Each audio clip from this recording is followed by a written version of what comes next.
I'm Jackson Baly, and welcome to another episode of Jackson Baly Spooks America. I'm Jackson Baly. I'm Cass. And I'm Alistair Tremblay-Birchall. And today we're going to talk about the Isabella Stewart Gardner Museum heist. Whoa! Oh, I love a heist. Yes, yes, yes. Okay. Do you know anything about this already from the get-go? You ever heard of the Isabella Gardner Isabella Stewart Gardner Museum heist? There's a lot of first names involved. I know nothing. I'm guessing maybe someone stole a plant based off of the Gardner part, but that's... Yeah, fair. Do you have a favorite heist before we dive into this one? Do you got any heists you know of that you like? My favorite, I think, is the one that they based American Animals on. Yeah. Of just all the kids being like, we can steal from university, and getting really scared and not being able to do it properly. Yeah, It was a sad story.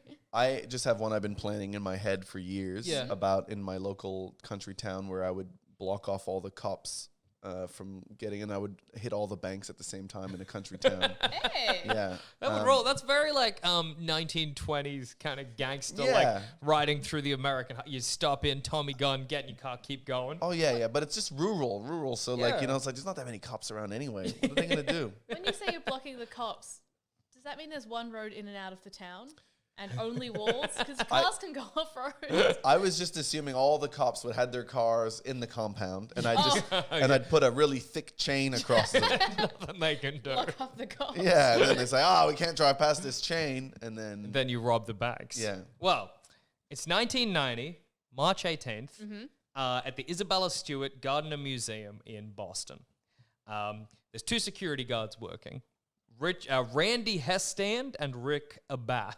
Very cool. I know. Every time I read Randy Hestand, I read it as headstand, and it's great. So typically the way that it works is that one guard will stay roaming sort of like around the center of the museum, and the other guard will do rounds. So one's kind of centralized, and one will just kind of walk the length of the museum. Rich Abath, he was doing the rounds at the time. He was walking around the perimeter. And he notices on some of the security systems that a fire alarm has gone off. So he rushes back to the security central. He has a look. No fire. He's like, oh, that's strange. He looks at more of the screens and more of the information, and the security center indicates that some rooms in the museum are currently full of smoke. But he checks the cameras on those rooms, and there's nothing. Before I move on, what do we think's happening there? Someone's found the smoke detectors and done a little puff of a durry.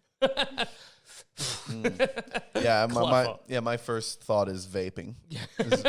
just vapors again. An early adopter of the vape. What in year is this again? 1990. All right. When did vaping start? Vaping crept up on us, you know? Yeah. All of a sudden it was there. Everyone was vaping. It feels like it was 2010 when it when it started really kicked off, yeah. Or even maybe 2015. But I don't know. I think maybe, look, right now it could be a water leak that's just triggering some some things. Yeah. All right, okay. So then Rich Abath, on his rounds, for reasons that are kind of unclear, he goes to one of the side entrances. He opens the door. This is caught on a camera. He looks outside, and he closes the door and continues on his rounds. Maybe he heard a dog. Well, when asked about this later, Rich Abath said that this is something he typically does. Well, he said that as part of his rounds, he always checks to see if that door is locked. Now, I think it's suspicious because checking if a door is locked is you grab the handle and give it a what? You know what I mean? You don't open it up and look outside and then close it. What do we think? Do we think that's a suspicious activity? Sometimes you try and open the door. But would you open the door the whole way and look into the alleyway? I don't know. It seems a bit much to me. Maybe. Some people do that. Maybe he has a bit of OCD, you know? Yeah, look, fair. He had access to more information, you know, what the weather was like outside and things like that. True. You know, working inside a museum, you know, you're not connected to the outside. What's it like? Oh, I should point out that this is also around 1 a.m. So he's looking outside into the darkness. This is also, and this will become pertinent later slightly, St. Patrick's Day, the night of St. Patrick's Day. Oh. Yeah, I don't know why this isn't called the St. Patrick's Day heist. It really should be. Yeah. Sorry, you go. Oh, they've already got so many first names in there. See, my other solution for why he opened the door is that, you know, you hear there's a lot of like therapeutic stuff for getting access to green, and grass and things like that, and so that could be what he was doing. But then since it's St. Patrick's Day, he would have had access to so much green. Oh, you're so right. he would have been already so Looks calm. outside, sees a 4-leaf clover. Oh, thank goodness. Closes the door again. So Yes? Wait, if he was checking whether the door locked, did they film him locking the door afterwards? In everything I found, it's unclear. Basically, he opens the door and shuts it, and then when he was questioned later, he's like, I was checking if it was locked. Well, this is, I guess, how we'll find out. I don't believe him. Because 1:20 a.m., 2 gentlemen rock up. The description is a tall and a short one. Twins. They ask to be let in. So presumably the door was locked. Well, maybe. Or they're vampires. They are dressed as police officers. They say, there's been a disturbance, we need to come inside. Rich Abath is like, well, I've not detected any disturbances, but, and this is his explanation, it's St. Patrick's Day, so maybe there's a guy that I haven't realized. And then he goes down to meet the police and let them in. Do we think Rich is suspicious yet? I think Or just dumb as shit? So Rich is the guy who went and checked the locked door? Yeah. So and this is the same door. Yeah. That the two people dressed as police officers are now coming through. probably checking if they were there. No, Rich is suspicious. So you reckon he was opening it to be like, the boys around? No, I'll close it. Yeah. Yeah, but so he's not aware of this smoke thing and all these things being triggered? Rich checked. He knew that the smoke alarm was triggered and that the fire alarm was triggered. Because that could make you think, like, maybe... Well, that's true. No, great point. You might be like, well, that happened. That was suspicious. I discredited it before. But now that the police are here... Yeah. No, that's a good point. Something's up. Okay, so he lets the 2 thieves in.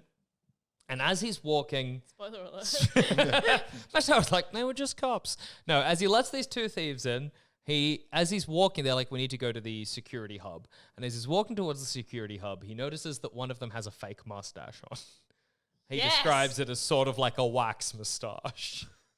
like sort of like candy lips, kind of wax lips, sort of... Like a sort of fake wax, sort of mustache situation. Richard. And somehow Richard Bath at no point is like, oh no, these people are not cops. He's just like, okay, come on in. Let's show you around. So, I mean, this is, if you're a heister, sort of a, you're like, well, I don't want people to recognize me. I'll hide the most recognizable part of me, my upper lip, with a wax mustache. That should do for a disguise.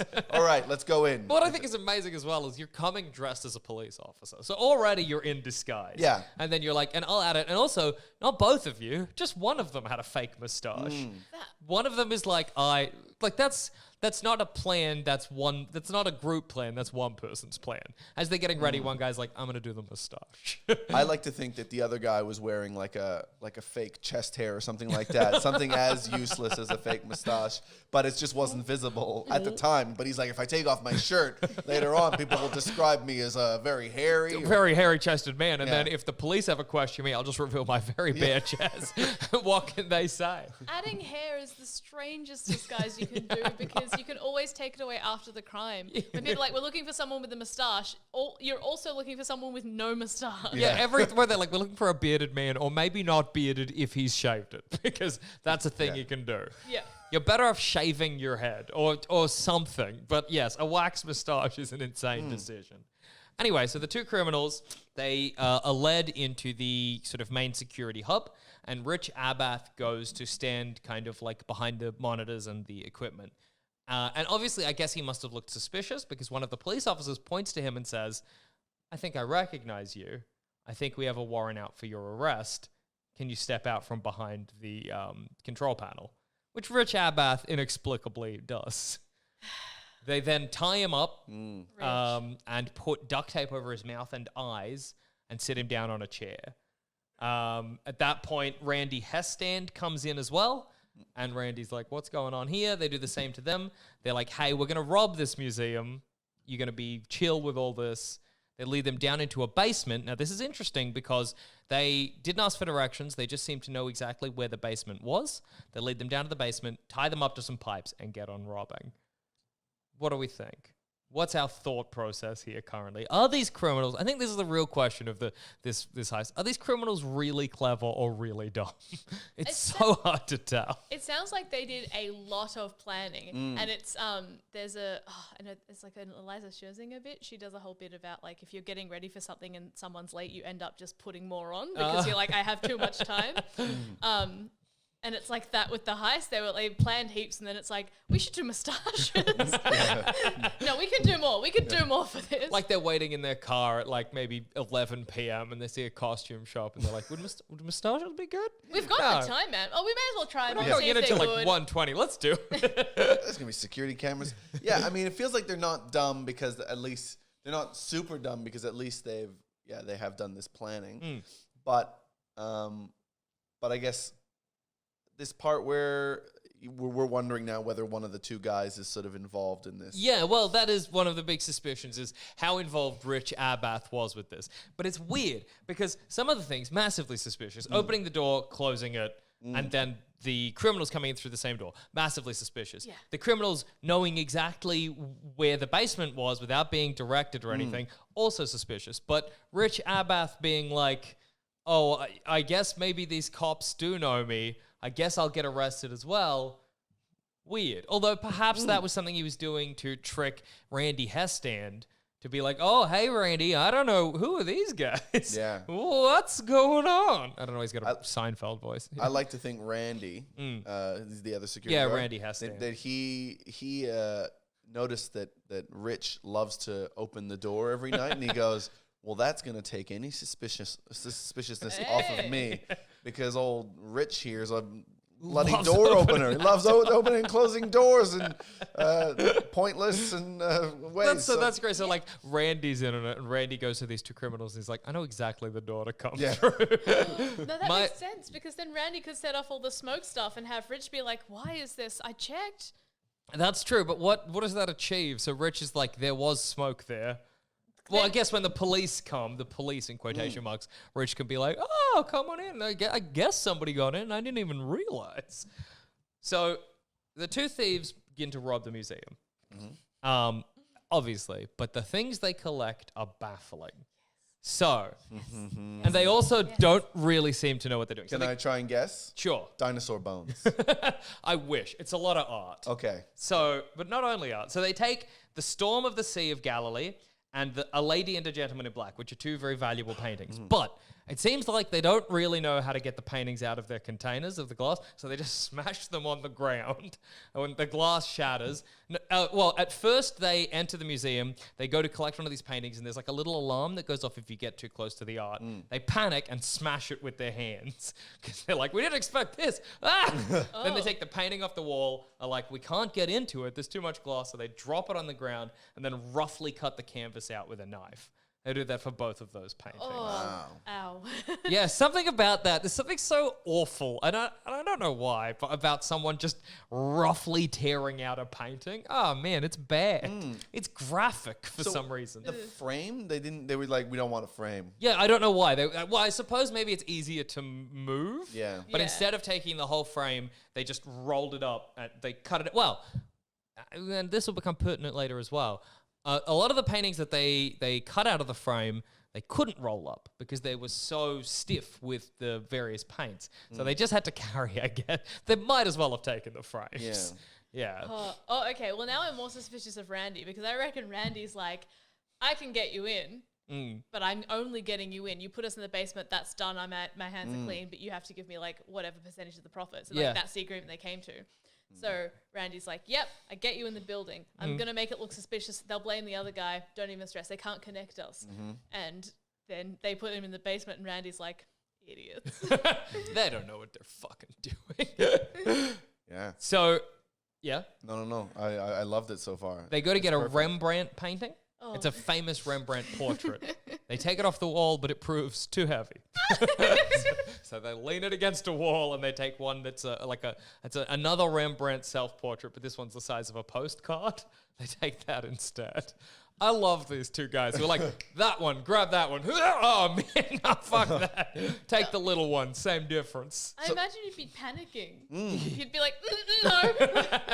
Because, I guess do they know whether or not these alarms are connected to actual police or whether they're? I'm not sure. Well, apparently there was a panic button at the security station, and that is what people theorized was the reason that they got Rich out from the security station so that he couldn't press the panic button. But I think that was the only connection to the police, or the only way the police could be contacted, because the only reason, the moment this was discovered to be happening was when the next security guard shift came in the morning. So oh wow, I don't think these paintings were connected, or any of the alarms were connected to police officers, which is crazy. But hey, there it is. If it's an alarm that buzzes if you go too close to the painting, it's probably just to warn the patrons. Yeah, right? no, that's a good point. It probably has no connection. It's just a sound. Well, in everything I was reading, they talked about like the moment they start robbing the place, they go to take a painting and the alarm goes off and they smash it, but they don't do it for subsequent ones. So maybe they just smashed like the global thing for the museum. I don't know. Yeah. Maybe the bigger painting had that alarm. It was the 90s. Yeah, that's true. It was 1990. Tex Yeah. Spenny. Yeah.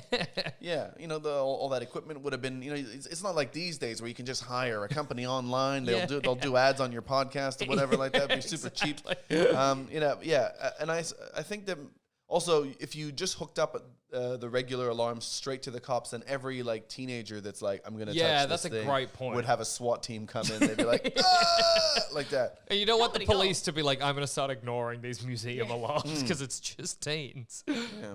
So another thing they try to steal is a Napoleonic flag. So this is a flag on a flagpole, but it proves too difficult to take apart, so they just take the little eagle statue from the top. Okay, I imagine their thinking then is that they couldn't roll up the painting. They're like, we can roll that up. Yeah. That'll be small. Oh yeah, now they're just on looking for things that can roll. Yeah.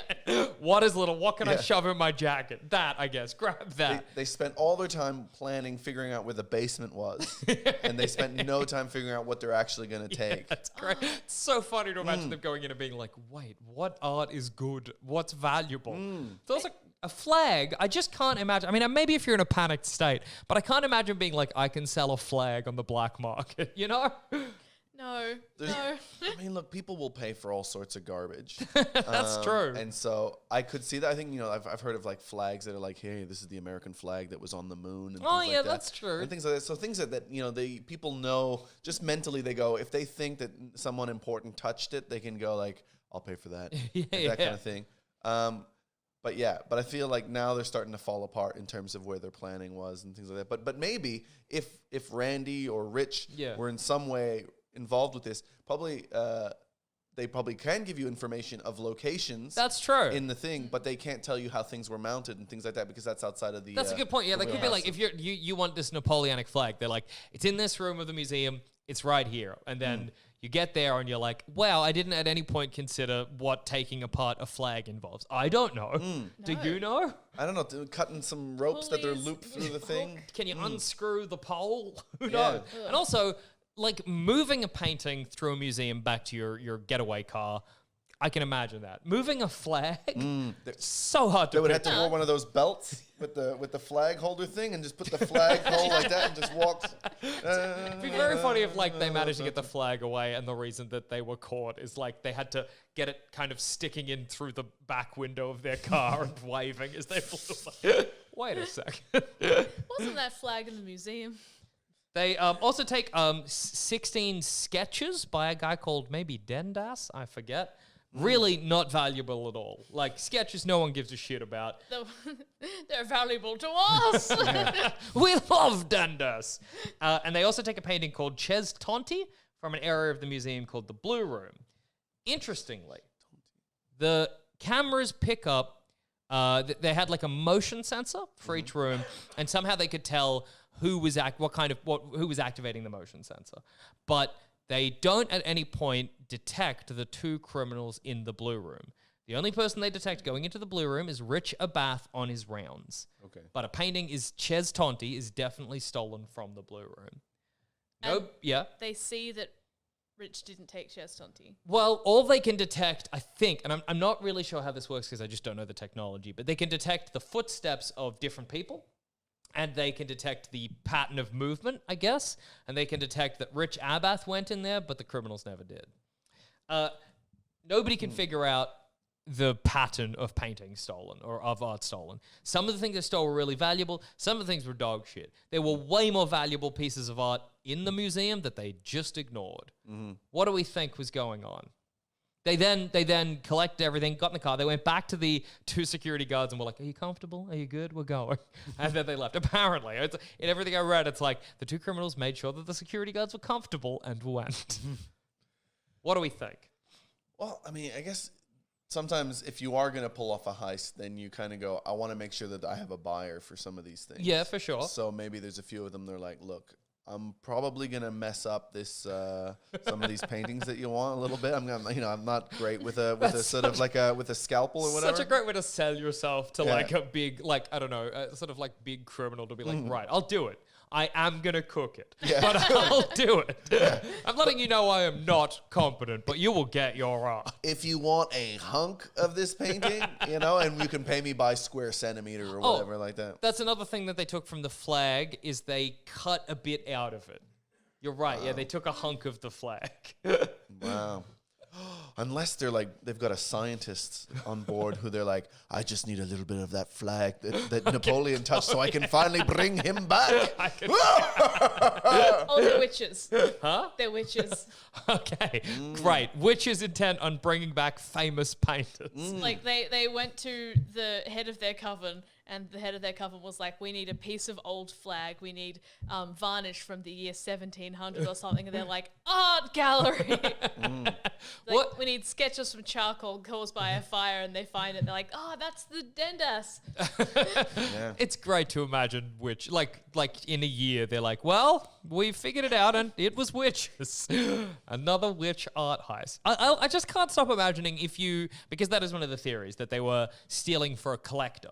But I can't stop imagining being the collector and being like, rubbing your hands together, like, can't wait to get my Napoleonic flag, my big portrait of Rembrandt. And they're like, okay, here's a tiny portrait of Rembrandt and the eagle. And being like, what? Are you kidding me? The eagle's wrapped in a bit of flag. The eagle, I cut the flag up. If we got you a bit, isn't it? It's a bit's enough. Like, it was hard to get down. You didn't. It was hard to get down. Is this not your job? I guess you got to start with one heist. Yeah. There's a heist that is your first. Just the idea that he's like, oh, is this not your job? And they're like, well, I guess because you're paying us, it is our job. Yeah. I suppose. Here's to many more.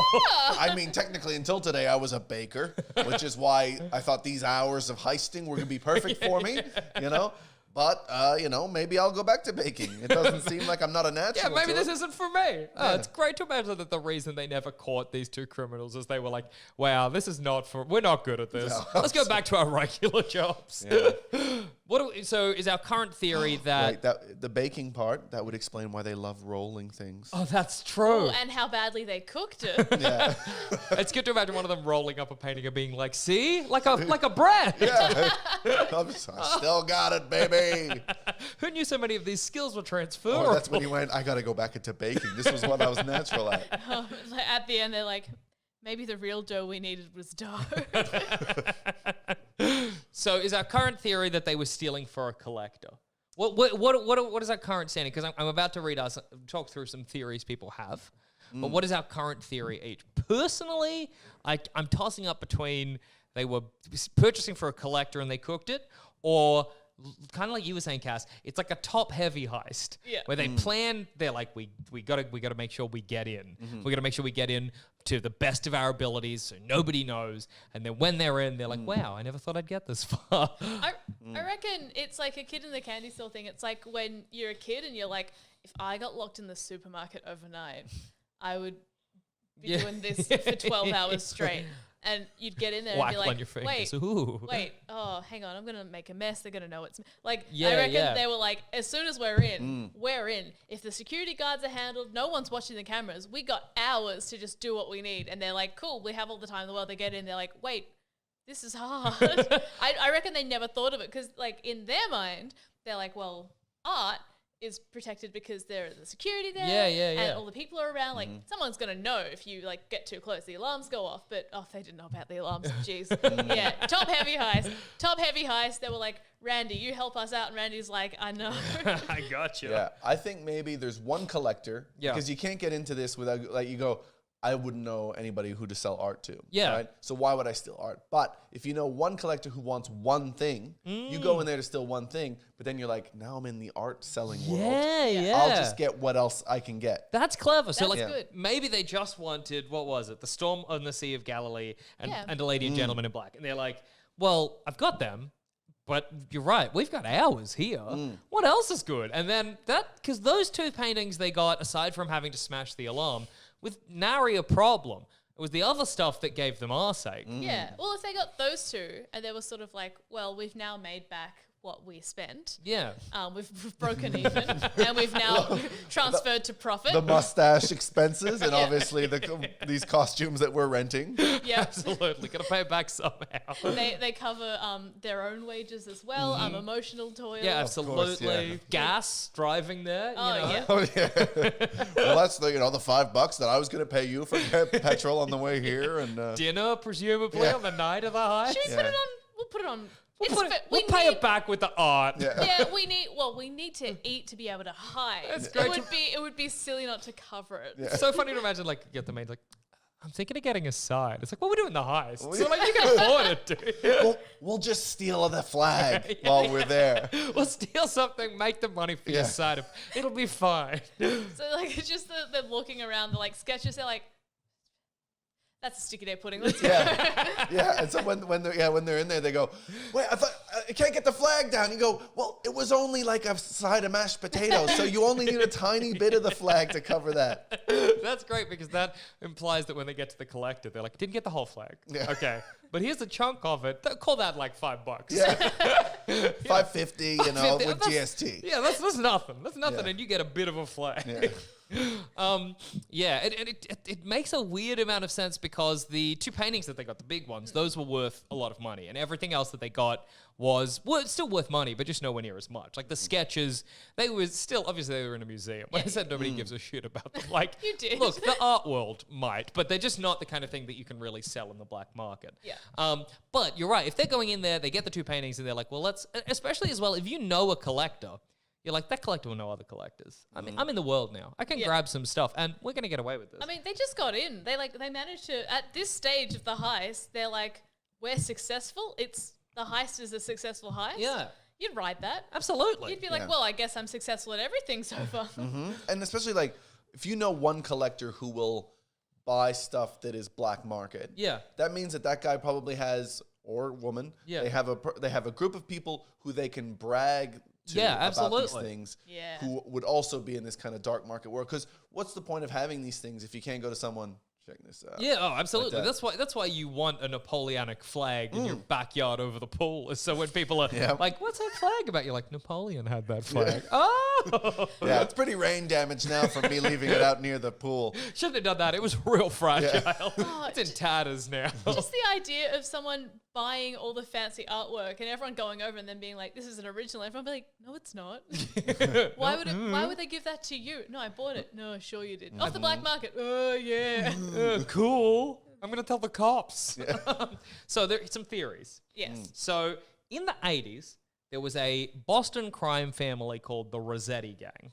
The Rosetti Gang. That's cool. They were called the Rosetti Gang because they operated out of, I think, Rosetti's car parts, like a mechanic. Yeah. Now, in the 80s, and this is, I think, something that they got from a confession of one of the members of the gangs, in the 80s, somebody cased the museum. So they went in and they checked out everywhere in it in plans for if they were ever going to heist it. That's all we have from the Rosetti Gang, but it's pretty notable given that the 2 criminals seem to kind of know their way around. That's one theory. There was another. This was a member of the gang. That's a possibility. It was a guy named Robert Gentile. So Robert Gentile was a kind of career criminal, and in the late 90s, his house was raided for other reasons. And when it was raided, they were like, going through the house searching for stuff. And his son, Gentile's son, was like, look in Dad's ditch out the back. And apparently, Robert Gentile had a favorite hiding spot for his criminal things, which was a ditch dug under a back shed. They looked in the ditch, they couldn't find anything, it was empty. But they did find in his house a newspaper from the time of the robbery, detailing the robbery, and a list of the artwork stolen and how much it would go for on the black market. Now, Robert Gentile went under a lie detector, which is not an effective method of discerning whether or not somebody's telling a lie or a truth. And he got both a lie. At the beginning, he was like, I wasn't involved. And they were like, well, it came up as a lie. But his lawyer was like, oh, you're surrounded by like FBI agents. Of course you're stressed. He did it in a more kind of calm environment. It always came up as truth. Robert Gentile claimed that the reason that the newspaper and the black market like art stuff was there was that he was a go-between for somebody that was intending to sell them. So he wasn't selling them. He didn't have them, but somebody was like, how much would they go for? Unfortunately, when they were like, who? Robert Gentile, this story is wild. Robert Gentile had been in a car accident and had memory problems and couldn't remember who. He's no snitch. Get in a car accident so you can't snitch. Yeah. That's the move. Oh gosh. So what do we think about Robert Gentile as a perpetrator of this crime?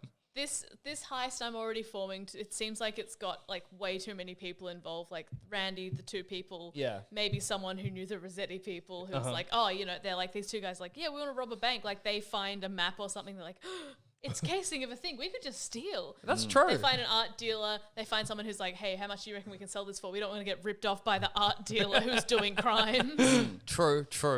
There's also the chance that this guy is just a go-between for the Rosetti family. Yeah, possibly.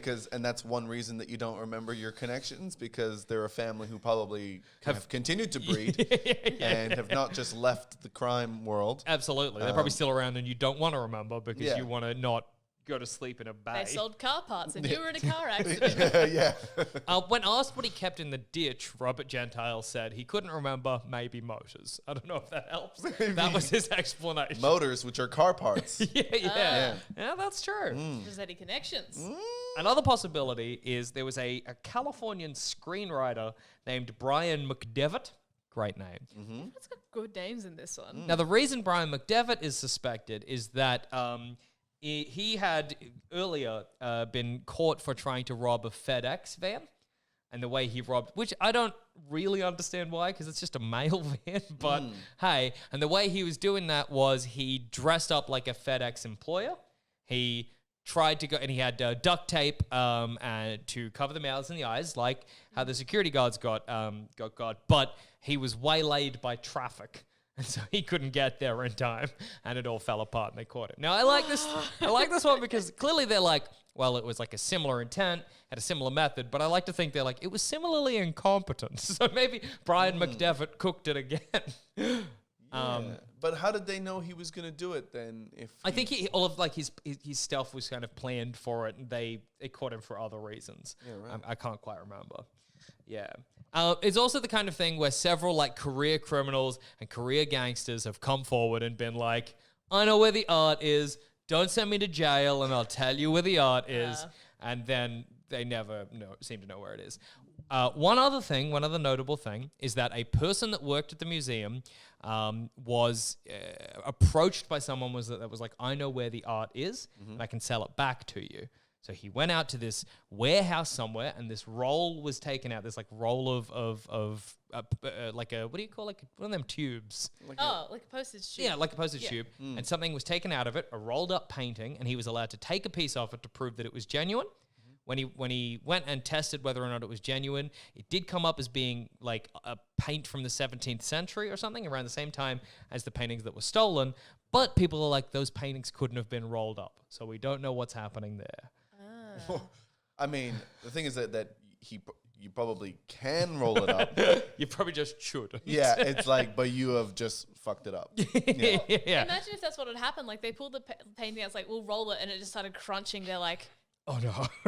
If we keep going, we can fake it and sell them the tube. That's awesome, because that means when they brought these two criminals bring everything to the art collector, every single painting is wrecked. They're like, oh, we wrecked these two paintings. Oh, this one's smashed. Yeah, we got the eagle. Oh, I'm sorry. Just this idea that like that a painting that is 300 years old is going to be fine with just rolling it. It'd be like making the worst, those jam logs when you just start rolling up the cake and the cake falls apart in your hands, and you just left being like, if I let go, I'm going to drop cake everywhere uncovered in jam. Doing that with just old oil paint, be like, oh no. If I let go, it properly breaks. Yeah. And finally, the idea that it was an inside job, that Rich Abath was aware of everything and that he was doing it. Now, this is another little piece of evidence against Rich Abath. So there is footage from the day previous of Rich going to that door he loved to open, letting in a stranger for 3 minutes, and then the stranger leaving again, him closing the door. Some people think that was a dry run. Rich Abath claims to not remember it. What do we think happened? At the end of the day, who robbed the Jennifer Gardner Museum? That's not what it's called. Isabella Stewart Gardner Museum. I imagine that the criminal world is like any little scene, is that it's relatively small. Everybody kind of knows each other. Yeah, sure. Right? So I think if this, let's say this, mob family was in some way casing out the joint, the perfect way to case out a joint like that would be to have somebody work there. Sure, yeah, somebody in the inside. Say in a bath. Yeah, sure. So right? let's call him, in the interests of anonymity, Richard Bath. Yeah, and then you send somebody in there just to make sure, probably one of the guys who's about to commit the crime, but also he's just like, oh, I'm just a normal guy now, and he looks different to the next day because he's not wearing a mustache. Send him in like that. You do the thing. You have to have a middle guy, or you need somebody who knows rich people. Yeah, that's your other guy with the shed. Oh, yeah. Like so a kind of like everybody is or not everybody is responsible, but everybody is connected to each other. Yeah. So the Rosetti Gang case the joint, give the information to the two criminals, have Richard Bath on the inside, take it to Gentile. Gentile takes it to an art collector.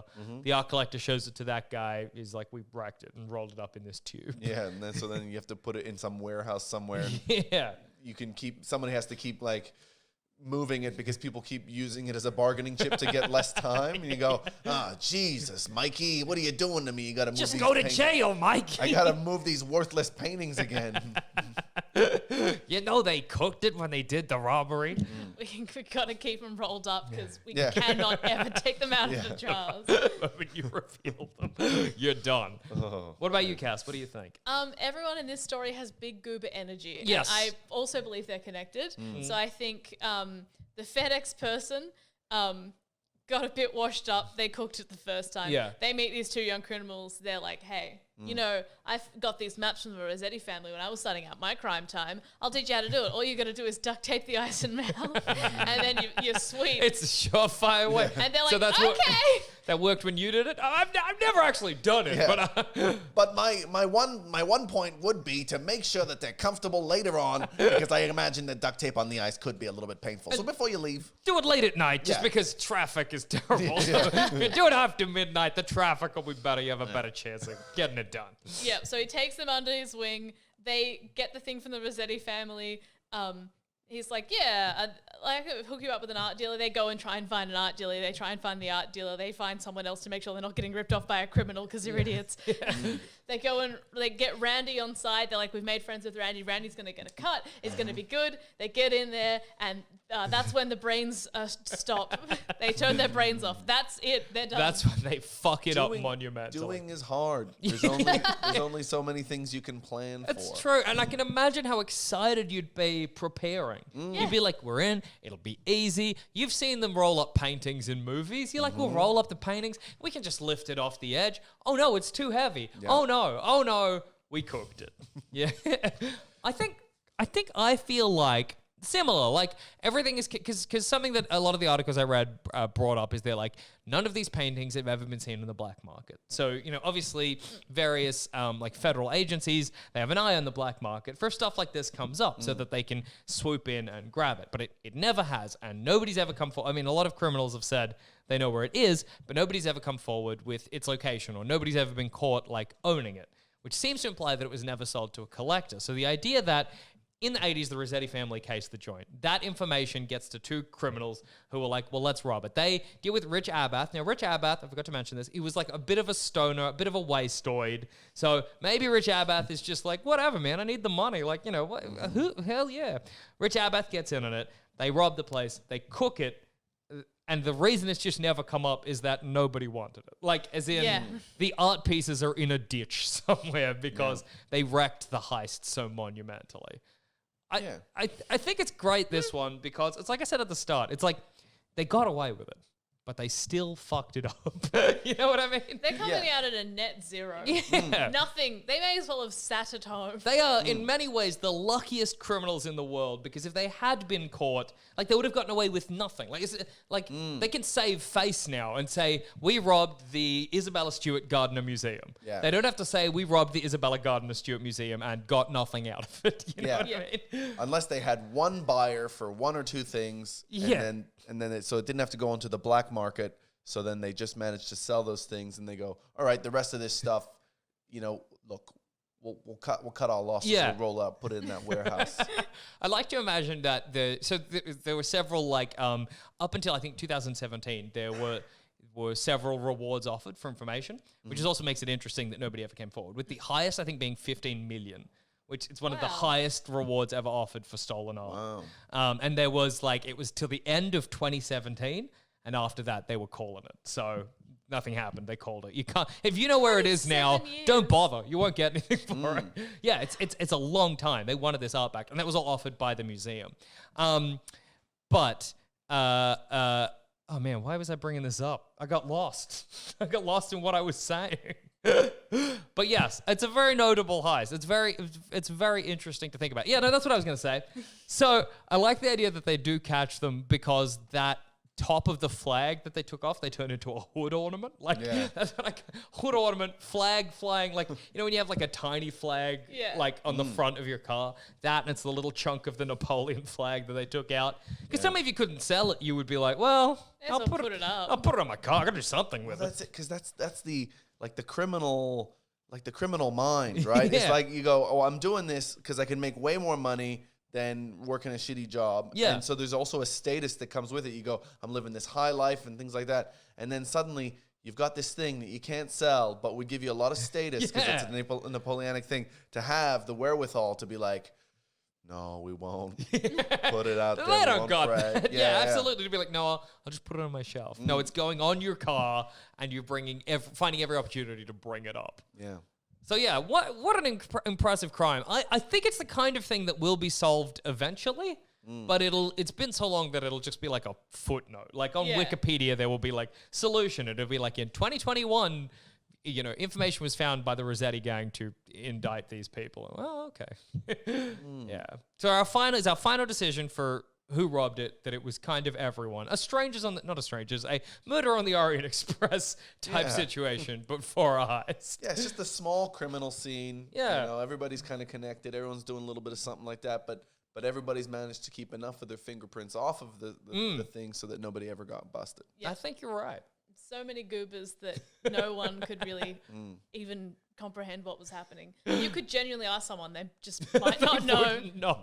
And on that note, I've been Jackson Baly. I've been Cass. And I have been Alistair. Get Spooked America. And where can we find you, ATB, if we want to? You can find me on Twitter at AlistairTB or on the Two in the Think Tank podcast.